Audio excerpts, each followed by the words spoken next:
ఒకరోజు విశ్వామిత్ర మహారాజు తన సైన్యంతో అరణ్యానికి వేటకు వెళ్ళాడు. చాలాసేపు వేటాడి అలసిపోయిన రాజు వశిష్ఠ మహర్షి ఆశ్రమానికి చేరుకున్నాడు. మహర్షి వశిష్ఠుడు రాజుని, అతని పరివారాన్ని ఎంతో గౌరవంగా ఆహ్వానించాడు. స్నానం చేసి వచ్చేసరికి వారి కోసం సిద్ధంగా ఉన్న విందును చూసి రాజు ఆశ్చర్యపోయాడు. ఇలా ఇంత తక్కువ సమయంలో ఇంత అద్భుతమైన విందు ఎలా సిద్ధమైంది అని ఆశ్చర్యపోయిన విశ్వామిత్రుడు మహర్షిని అడిగాడు. అప్పుడు వశిష్ఠుడు చిరునవ్వుతో, ఇది నా ఆశ్రమంలో ఉన్న కామధేనువు నందిని మహిమ. ఆమె కోరినది ఏదైనా సరే క్షణాలలో ప్రసాదిస్తుంది. ఈ మాట విన్న వెంటనే విశ్వామిత్రుడిలో ఆశ కలిగింది. ఆ కామధేనువుని వశిష్ఠుడిని అడిగాడు. కామధేనువుకు బదులుగా లెక్కలేనన్ని పాడి ఆవులు మీకు ఇస్తాను అని చెప్పాడు. కానీ వశిష్ఠుడు ఆ కోరికను మృదువుగా తిరస్కరించాడు. విశ్వామిత్రుడికి అహంకారం పెరిగిపోయింది. బలవంతంగా నందినిని తీసుకెళ్లాలని ప్రయత్నించాడు. అప్పుడు నందిని భయంకర రూపం ధరించింది.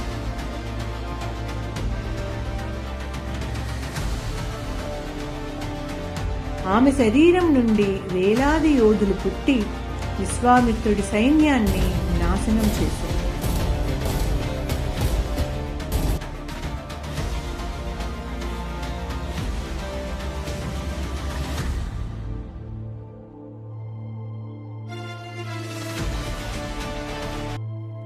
తన శక్తితో యుద్ధం చేసిన వశిష్ఠుడి తపశ్శక్తి ముందు విశ్వామిత్రుడు పూర్తిగా ఓడిపోయాడు. ఆ రోజు అతనికి ఒక నిజం తెలిసింది. రాజ్యాధికారం కంటే కూడా తపశ్శక్తి గొప్పది అని.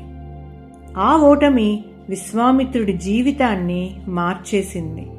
అతను రాజ్యాన్ని వదిలి అరణ్యాలకు వెళ్లి కఠినమైన తపస్సు ప్రారంభించాడు. రోజులు, నెలలు, సంవత్సరాలు అతని తపస్సు పెరిగింది. అతను మహర్షిగా మారిపోయాడు. ఈ సమయంలో సూర్యవంశానికి చెందిన త్రిశంకు మహారాజు ఒక అసాధ్యమైన కోరికతో వశిష్ఠ మహర్షిని ఆశ్రయించాడు. నేను శరీరంతోనే స్వర్గానికి వెళ్ళాలి, అది నువ్వే తీర్చగలవు అని కోరాడు. కానీ అది అసాధ్యమని చెప్పి తిరస్కరించాడు. ఈ విషయం తెలుసుకున్న విశ్వామిత్రుడు దేవతలకే సవాల్ విసిరాడు. నేను త్రిశంకును శరీరంతోనే స్వర్గానికి పంపిస్తాను అని ప్రకటించాడు. అతని ఒక గొప్ప యాగాన్ని ప్రారంభించాడు. ఇతర మునులు ఎవరూ సహకరించకపోయినా అతను ఒంటరిగా యాగాన్ని పూర్తి చేశాడు.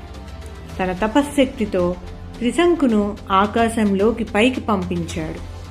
త్రిశంకు స్వర్గద్వారానికి చేరబోతుండగా ఇంద్రుడు కోపంతో అతన్ని కిందకి తోసేశాడు. త్రిశంకు తలక్రిందులుగా పడిపోతూ ఆర్తనాదం చేశాడు. విశ్వామిత్ర, నన్ను రక్షించు! ఆ కేకలు విన్న విశ్వామిత్రుడు త్రిశంకును మధ్యలోనే ఆపేశాడు. ఆకాశంలో తలకిందులుగా నిలిపేశాడు. అంతటితో ఆగలేదు. తన తపశ్శక్తితో కొత్త స్వర్గాన్నే సృష్టించాడు. కొత్త లోకాన్ని నిర్మించాడు. అదే త్రిశంకు స్వర్గం.